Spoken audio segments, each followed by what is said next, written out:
So గత సెషన్లో మనము విదేశీ విధానం గురించి చర్చించినాం.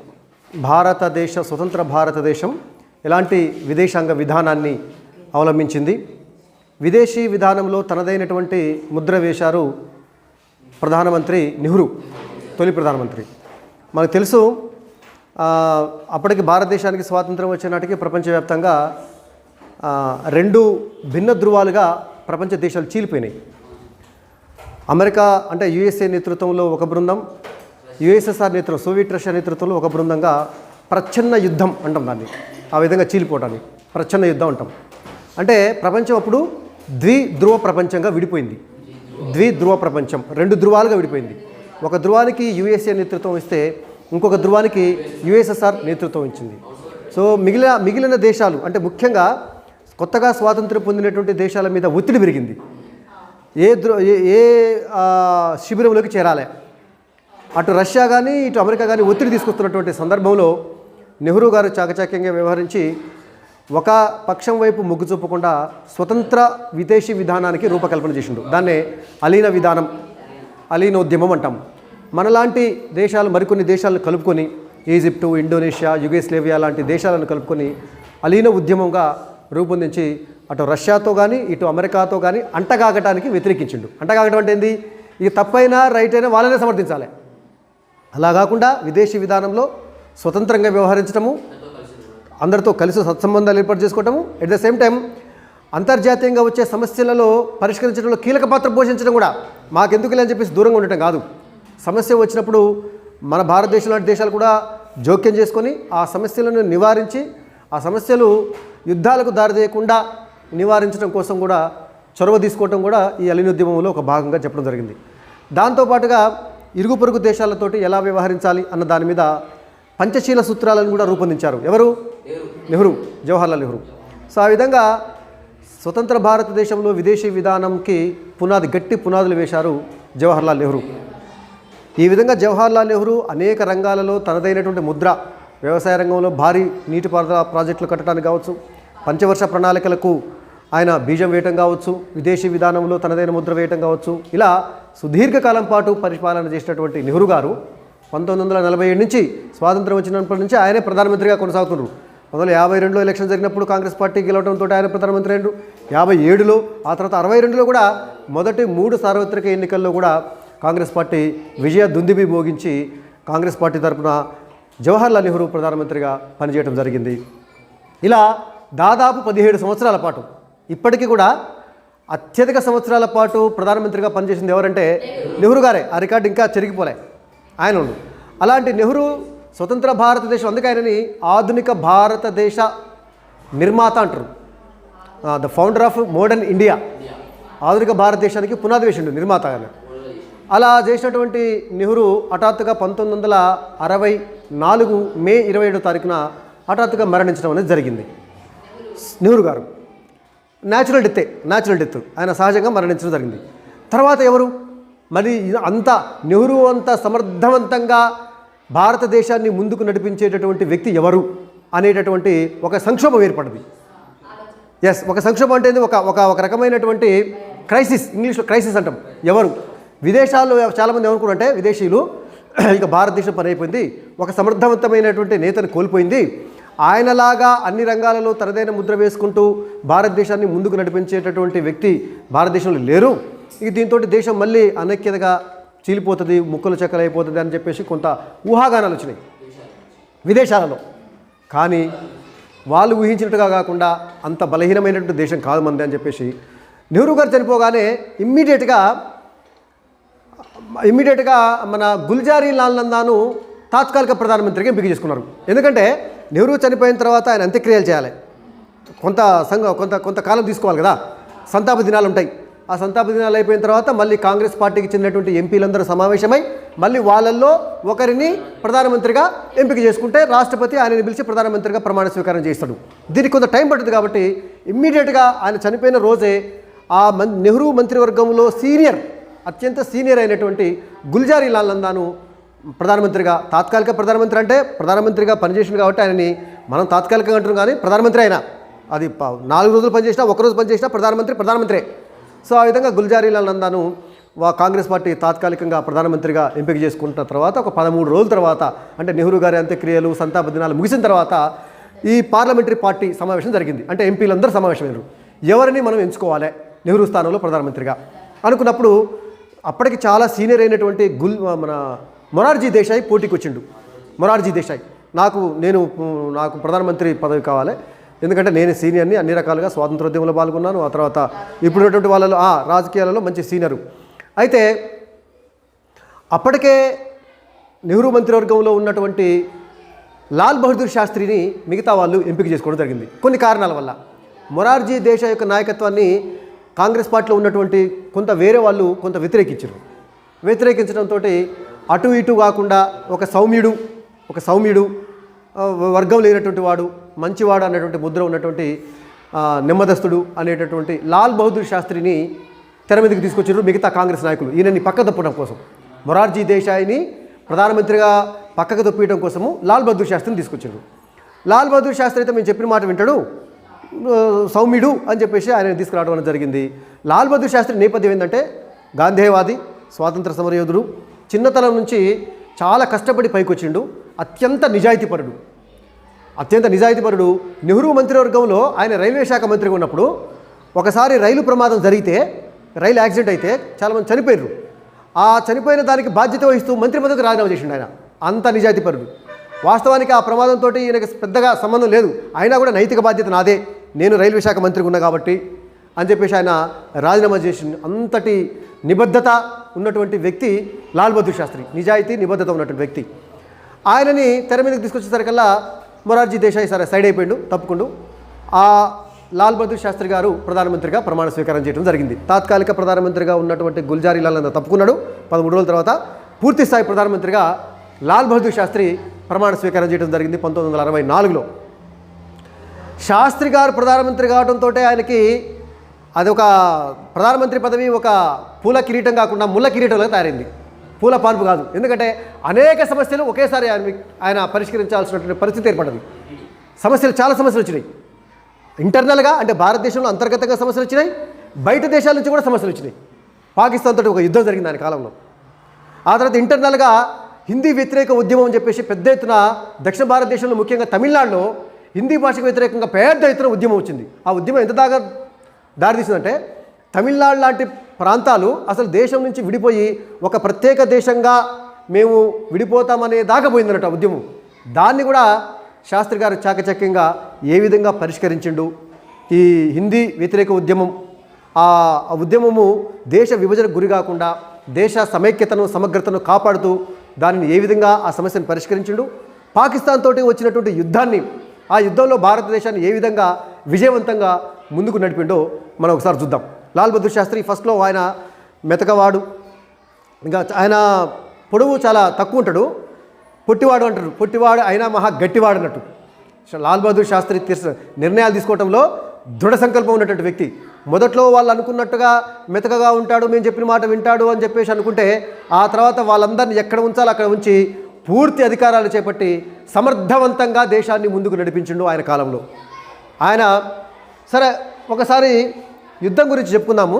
1965లో ఈ కాశ్మీర్ సమస్య, మనకి పాకిస్తాన్కి భారతదేశానికి యుద్ధం వచ్చిందంటే దాదాపుగా కాశ్మీర్ సమస్య మీదనే. ఆ కాశ్మీర్ ఆక్రమించుకోవడం కోసమే మరి వాళ్ళు భారతదేశం మీదకి దాడికి రావడం అనేది జరిగింది. దాన్ని అత్యంత విజయవంతంగా భారత సైన్యాన్ని బ్రహ్మాండంగా ముందుకు నడిపించిండు లాల్ బహదూర్ శాస్త్రి గారు. 1948లో నెహ్రూ. సో మొత్తానికి అప్పుడే ఆయన లాల్ బహదూర్ శాస్త్రి జై జవాన్ జై కిసాన్ అని నినాదం ఇచ్చిండు. మీరు విన్నారా? జై జవాన్ జై కిసాన్. ఆ యుద్ధ సమయంలోనే జవాన్ అంటే ఎవరు? దేశాన్ని రక్షించే సైనికుడు. మనం దేశంలో ఇప్పుడు మనము హాయిగా 3 పూటలా తిని కంటి నిండా నిద్రపోతున్నామంటే బార్డర్లో ఉండేటటువంటి సైనికులు మన కోసము రాత్రనక పగలనక ఎండనక వాననక చలనక వాళ్ళు కష్టపడి వాళ్ళు అక్కడ మన సరిహద్దులను కాపలా కాస్తున్నాం కాబట్టి మనం ఇక్కడ లోపల స్వేచ్ఛగా ఉండగలుగుతున్నాము, హాయిగా బతకగలుగుతున్నాం. కాబట్టి అలాంటి జవాన్కి వందనం అని చెప్పేసి జై జవాన్ జై కిసాన్. కిసాన్ అంటే ఎవరు? రైతు. భారతదేశానికి అన్నం పెట్టేది రైతే కదా.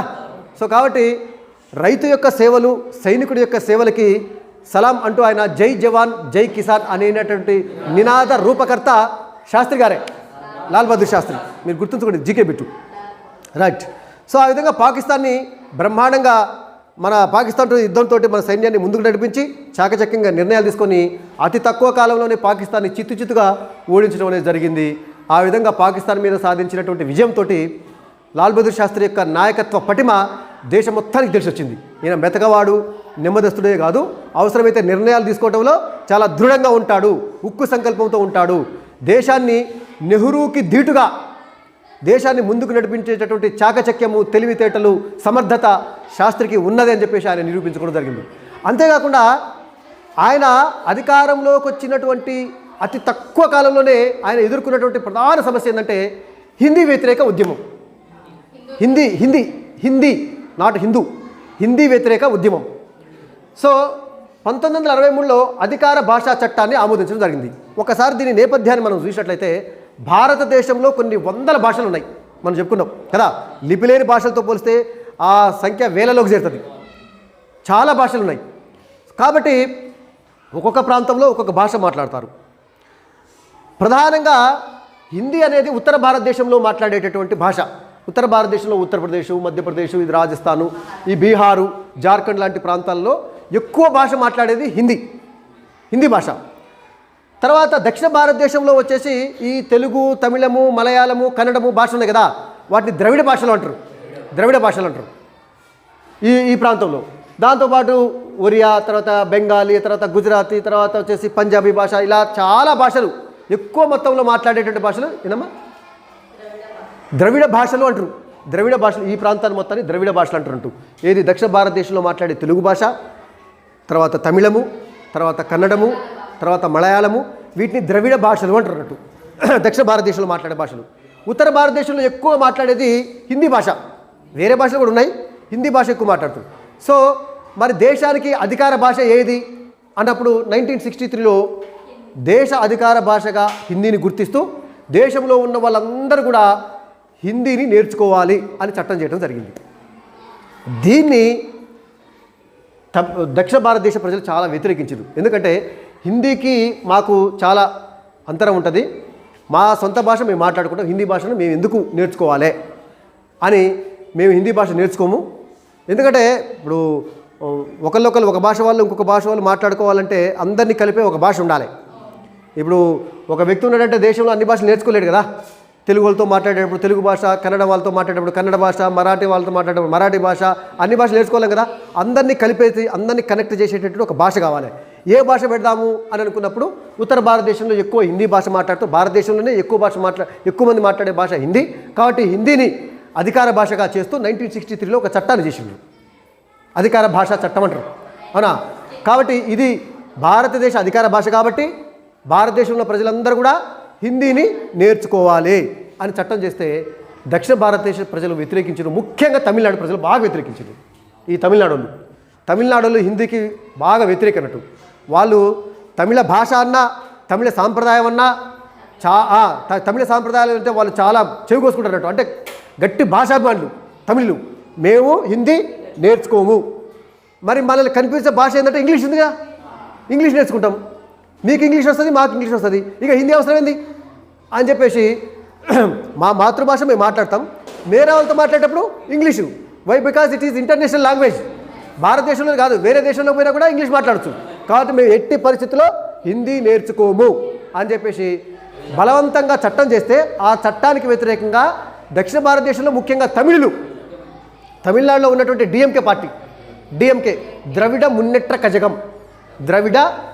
కజగం డిఎంకే పార్టీ ఇప్పటికీ ఉంది. ఇప్పుడు ప్రజెంట్ తమిళనాడులో అధికారంలో ఉన్న పార్టీ అదే. స్టాలిన్ ఉంది కదా, ఎంకే స్టాలిన్ అంటే రష్యాలో స్టాలిన్ కాదు, ఇప్పుడు తమిళనాడు ముఖ్యమంత్రి ఎంకే స్టాలిన్. ఇప్పుడు మొన్న జరిగిన ఎన్నికల్లో డిఎంకే పార్టీ గెలిచి డిఎంకే పార్టీ తరఫున స్టాలిన్ ముఖ్యమంత్రి అయిండు. సో ఈ డిఎంకే పార్టీ అప్పటి నుంచే ఈ హిందీ భాషకు వ్యతిరేకంగా పెద్ద ఎత్తున ఉద్యమం నిర్వహించింది. మేము ఎట్టి పరిస్థితుల్లో హిందీ భాష నేర్చుకోము. ఈ అధికార భాషా చట్టం ప్రకారం ఏంటంటే అన్ని పాఠశాలలో హిందీ బోధించాలి. తర్వాత గవర్నమెంట్ ఆఫీసులకు బోర్డు పైన వాళ్ళ స్థానిక భాషతో పాటు హిందీ భాషలో ఆ బోర్డు రాయాలి, సైన్ బోర్డులు రాయాలి. ఇలా చేస్తూ చట్టాన్ని చేస్తే ఆ చట్టానికి వ్యతిరేకంగా పెద్ద ఎత్తున రాస్తారోకోలు నిర్వహించిండ్రు, హర్తాలు చేసిండ్రు, ధర్నాలు చేసిండ్రు, ప్రభుత్వ ఆఫీసుల మీద పోయి ప్రభుత్వ ఆఫీసుల యొక్క బోర్డులలో ఎక్కడైతే హిందీ ఉందో ఆ బోర్డులన్నింటినీ కింద పడేసి వాటిని పగలగొట్టిర్రు. మేము హిందీ నేర్చుకోమంటే నేర్చుకోము అని చెప్పేసి మీ భాష బలవంతంగా మా మీద ఎందుకు రుద్దుతుర్రు? మేము ఎందుకు నేర్చుకోవాలి? మీరు నేర్చుకుంటున్నారా? మరి తమిళ భాషను ఏమైనా నేర్చుకుంటారా? నేర్చుకోవట్లే. మరి మీ భాషను మేము ఎందుకు నేర్చుకుంటాం అనేటటువంటి వాళ్ళ లాజిక్. అవునా? వాళ్ళ లాజిక్, వాళ్ళ హిందీకి వ్యతిరేకులు. ఒక రకంగా చెప్పాలంటే మేము నేర్చుకోము, మా తమిళ భాషతోనే మేము మాట్లాడతాం. తమిళ భాషతో మీకు తమిళ భాష రాదా? ఓకే, మీకు ఇంగ్లీష్ వస్తుంది కదా, మాకు ఇంగ్లీష్ వస్తుంది, ఇక ఇంగ్లీష్ నేర్చుకో. మళ్ళీ హిందీని ఎందుకు మా మీద రుద్దుతుర్రు అంటే మీ భాషని మీ సంస్కృతిని మా మీద బలవంతం రుద్దుతుర్రు.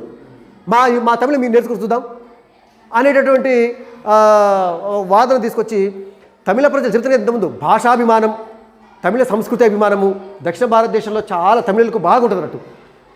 ఆ విధంగా ఎవరికైనా ఉంటుంది భాషాభిమానం. తెలుగు భాష అంటే మనకు ఉంటుంది.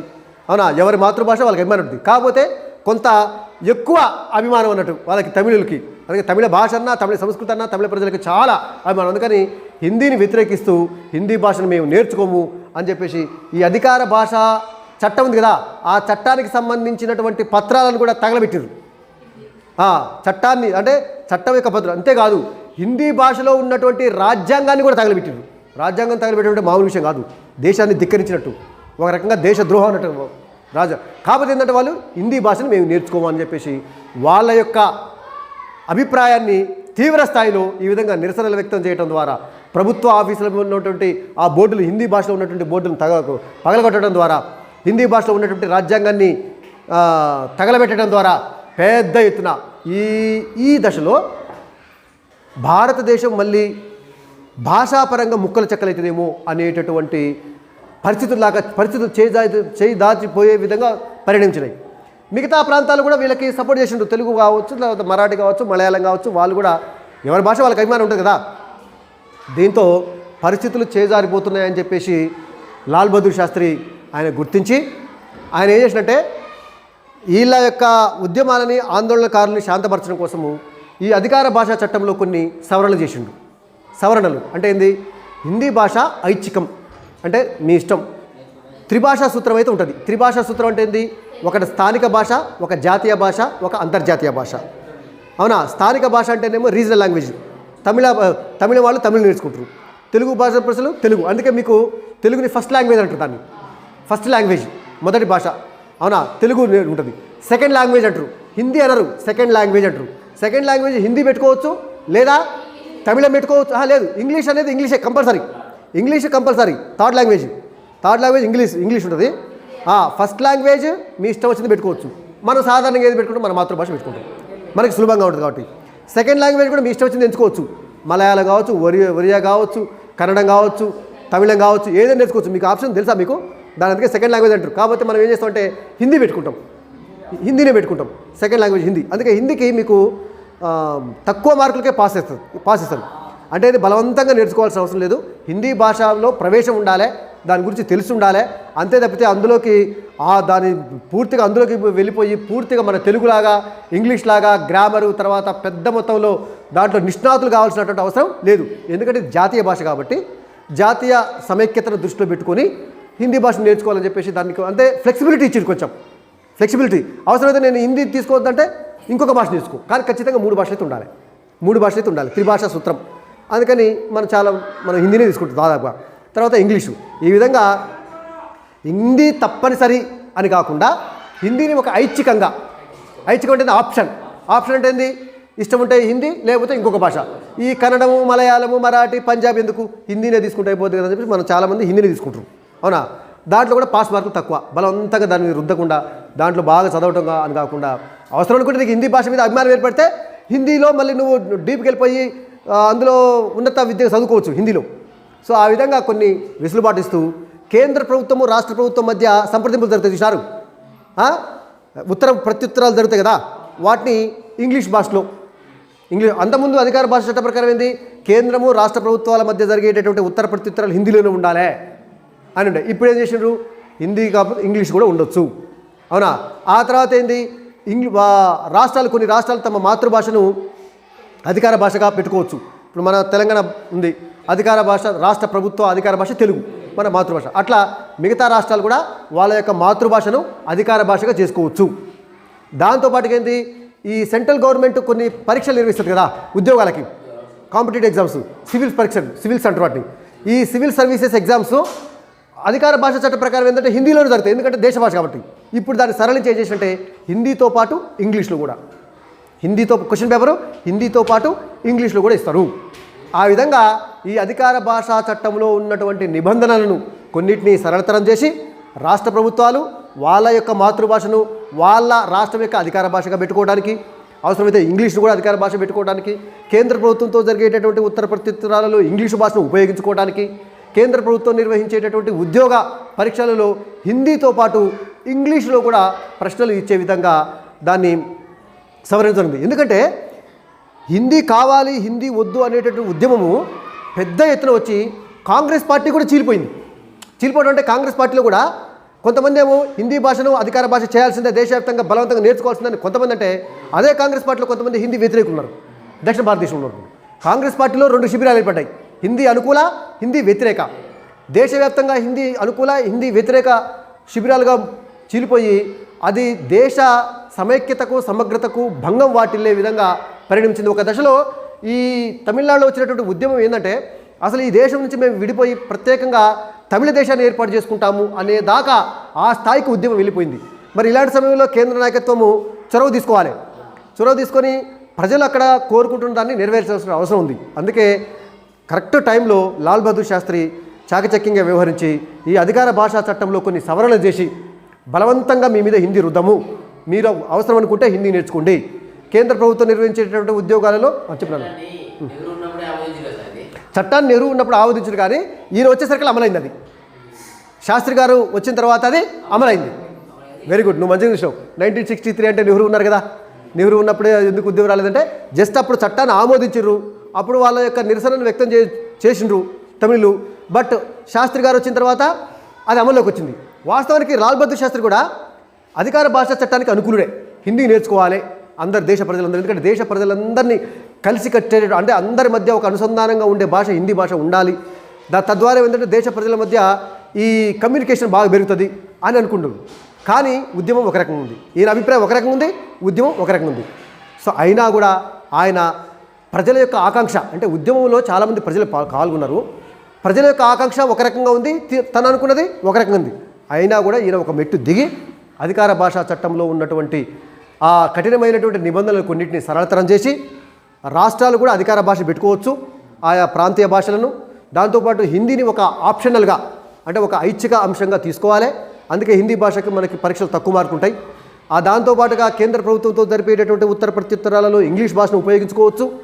అదేవిధంగా కేంద్ర ప్రభుత్వం నిర్వహించేటటువంటి కాంపిటేటివ్ ఎగ్జామ్స్, సివిల్ సర్వీసెస్ లాంటి పరీక్షలలో హిందీతో పాటు ఇంగ్లీష్లో కూడా ఆ పరీక్షా పత్రం ఇవ్వడానికి సవరణ చేయడంతో ఈ ఉద్యమం ఆగిపోయింది. ఇక్కడ చూడండి, అంతకుముందు వచ్చినటువంటి భాషా ప్రయుక్త రాష్ట్రాల ఉద్యమాలు కావచ్చు, నెహ్రూ వ్యతిరేకం కదా, భాషా ప్రయుక్త రాష్ట్రాల ఏర్పాటుకు ఆ సమయంలో కొంచెం వ్యతిరేకించిండు.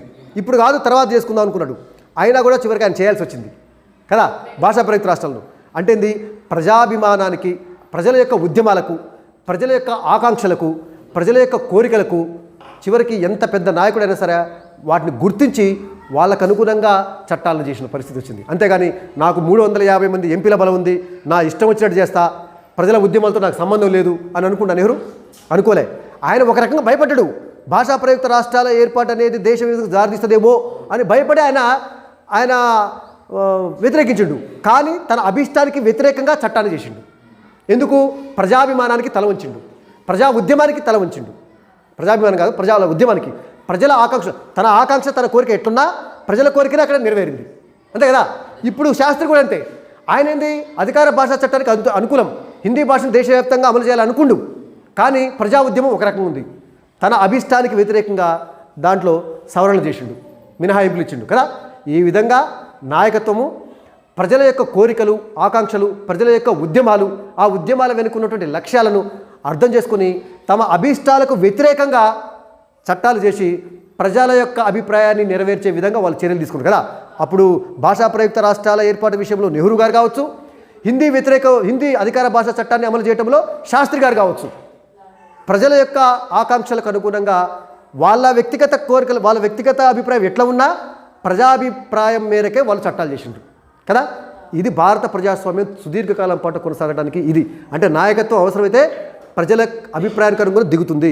నిన్న మొన్న జరిగినటువంటి రైతు చట్టాలు కూడా, వ్యవసాయ చట్టాలు, నరేంద్ర మోడీ ఎంత బలమైనటువంటి నాయకుడు ఇప్పుడు దేశంలో. బీజేపీ ప్రభుత్వానికి ఎంత ఎంపీల మెజారిటీ ఉంది, 303 మంది బీజేపీ ఎంపీలు ఉన్నారు. అనుకుంటే ఏ చట్టమే చేయొచ్చు. అట్లనే వ్యవసాయ చట్టాలని చేసిండ్రు. వ్యవసాయ చట్టాలు ఏంటంటే వాళ్ళ అభిప్రాయం, ప్రధానమంత్రి కానీ బీజేపీ అభిప్రాయం ఏంటంటే ఇది రైతులకు మేలు చేస్తుంది అనుకున్నారు, నచ్చ చెప్పిర్రు. అయినా రైతులు దాన్ని పూర్తిగా వ్యతిరేకించారు. సంవత్సరం పాటు ఉద్యమం చేసిండ్రు. చివరికి ఇంత బలమైనటువంటి ప్రధానమంత్రి అయినా, ఇంత బలమైనటువంటి బీజేపీ ప్రభుత్వం అయినా చివరికి దిగొచ్చి ఆ వ్యవసాయ చట్టాలను రద్దు చేసింది. ఇది కూడా ఒక ప్రజల ఆకాంక్షలు నెరవేరుతాయి. ప్రజాస్వామ్య పద్ధతిలో ఉద్యమాలు చేసినప్పుడు ఎంతటి బలమైన ప్రభుత్వాన్నైనా దించొచ్చు. ఆ చట్టాలను రద్దు చేసే విధంగా ఉద్యమం చేయడంతో ప్రజా ఉద్యమాల యొక్క ప్రభావం ఏ విధంగా ఉంటుంది, బలమైనటువంటి నాయకత్వాలు కూడా దిగి వస్తాయి. ప్రజల యొక్క అభిప్రాయాలను, వాళ్ళ యొక్క ఆకాంక్షలను నెరవేరుస్తాయి అనటానికి ఈ ఉద్యమాలన్నింటి ఒక ఉదాహరణగా తీసుకోవచ్చు మనం. సో ఆ విధంగా స్వతంత్ర భారతదేశంలో శాస్త్రి గారు చాలా కొద్ది కాలమే ఆయన ప్రధానమంత్రిగా పనిచేసారు. 64లో ఆయన ప్రధానమంత్రి కావడం జరిగింది. కానీ 1966లో ఈ హిందీ వ్యతిరేక ఉద్యమ సమస్యను పరిష్కరించిన తర్వాత ఇంతకుముందు మనం చెప్పుకున్నట్టుగా పాకిస్తాన్ తోటి యుద్ధం వచ్చింది. పాకిస్తాన్ తోటి ఈ కాశ్మీర్ విషయంలో, ఈ పాకిస్తాన్ తోటి జరిగినటువంటి యుద్ధంలో 1965లో దేశాన్ని చాలా చాకచక్యంతో, వ్యూహంతో ముందుకు నడిపించి పాకిస్తాన్ని చిత్తుగా ఓడించడం జరిగింది. ఆ సమయంలోనే ఆయన జై జవాన్ జై కిసాన్ నినాదాన్ని ఇవ్వడం అనేది జరిగింది. అంతేకాకుండా అప్పట్లో ఈయన రాగానే ఎన్ని సమస్యలు చూడండి. ఒకవైపేమో హిందీ వ్యతిరేక ఉద్యమం, ఇంకో వైపేమో పాకిస్తాన్ తోటి యుద్ధము, ఇంకో వైపు దేశంలో ఆహార ధాన్యాల కొరత, తినడానికి తిండి లేనటువంటి పరిస్థితి. ఇలాంటి పరిస్థితులు ఆయన వ్యవసాయ రంగంలో కూడా ఏం చేసిండంటే ఈ హరిత విప్లవానికి అంకురార్పణ చేసిండు. అంటే పెద్ద మొత్తంలో వ్యవసాయ దిగుబడులు రావడం కోసము వ్యవసాయ రంగంలో ఒక విప్లవాన్ని సృష్టించడానికి ఆయన అంకురార్పణ చేసిండు. ఆ తర్వాత ఇందిరాగాంధీ ఆ కార్యక్రమాన్ని ముందుకు తీసుకెళ్ళింది అన్నట్టు. ఈ విధంగా పాకిస్తాన్ తోటి యుద్ధం ముగిసిన తర్వాత 1965లో పాకిస్తాన్ తోటి యుద్ధం చివరిలో ముగిసింది. 65 చివరిలో ముగిసింది. ముగిసిన తర్వాత ఈ ఇండియాకి పాకిస్తాన్కి మధ్య మధ్యవర్తిత్వం చేసినటువంటి సోవియట్ రష్యా, వీళ్ళిద్దరి మధ్య యుద్ధం ముగిసిన తర్వాత ఒక ఒప్పందం ఉంటుంది కదా. ఆ ఒప్పందం కోసం ఆయన సోవియట్ రష్యాలోని తాష్కెంట్ అనేటటువంటి ఒక పట్టణానికి పోయిండు. ఆ పాకిస్తాన్ ప్రధానమంత్రి వచ్చిండు, భారతదేశ ప్రధానమంత్రి అంటే నెహ్రూ పోయిండు. ఆ రోజు యుద్ధ విరమణ ఒప్పందం జరిగింది. దాన్ని తాష్కెంట్ ఒప్పందం అంటాం. తాష్కెంట్ ఒప్పందం మనకి పుస్తకంలో లేదనుకోండి. తాష్కెంట్ ఒప్పందం, ఈ తాష్కెంట్ ఒప్పందం మీద భారత ప్రధానమంత్రి తర్వాత పాకిస్తాన్ ప్రధానమంత్రి సంతకం చేసిండ్రు. దాంతో యుద్ధము ముగిసిపోయింది. ముగిసిపోయిన తర్వాత అదే రాత్రి అక్కడ పడుకున్న సమయంలో గుండెపోటుతోటి శాస్త్రి గారు మరణించారు హఠాత్తుగా. ఇది హఠాత్ పరిణామం, ఎవరు ఊహించలే. లాల్ బహదూర్ శాస్త్రి మరణించిండు. విదేశాలలో మరణించినటువంటి ఏకైక ప్రధానమంత్రి, మొట్టమొదటి కాదు, మొదట ఆయన ఇంతవరకు మళ్ళీ విదేశాలు ఎవరు మరణించలే. విదేశాలలో ఇది వెరీ ఇంపార్టెంట్ జీకే ప్రశ్న. పదవిలో ఉండగా మరణించిన తొలి ప్రధానమంత్రి ఎవరు? నెహ్రూనే. పదవిలో ఉండగా మరణించిండు, అవునా. బట్ ఈయన పదవిలో ఉంటూ విదేశాల్లో మరణించిండు. విదేశాల్లో మరణించినటువంటి ఏకైక ప్రధానమంత్రి లాల్ బహదూర్ శాస్త్రి, అవునా. సో ఆయన ఇది జీకే బిట్టు. ఆయన మరణించడంతో సరే ఆయన మరణం మీద కొంత మిస్టరీ ఉంది. చాలామంది ఏంటంటే అనుమానం ఏంటంటే ఆయన నిద్రించినటువంటి గదిలోకి ఏదో గ్యాస్ పంపి విషవాయువులు పంపి ఆయన చంపేసిండ్రు, దీని వెనక కుట్ర ఉంది అది ఇది అని చెప్పేసి ఏదో కొన్ని ఊహాగానాలు వచ్చినాయి. కానీ మొత్తానికైతే అధికారికంగా ఆయన గుండెపోటుతో మరణించని చెప్పేసి రష్యా ప్రభుత్వము ప్రకటించడము, దానినే భారత ప్రభుత్వం కూడా దానిని నమ్మడం జరిగింది. ఆ విధంగా లాల్ బహదూర్ శాస్త్రి మరణించడంతో మళ్ళీ ఒక సంక్షోభం.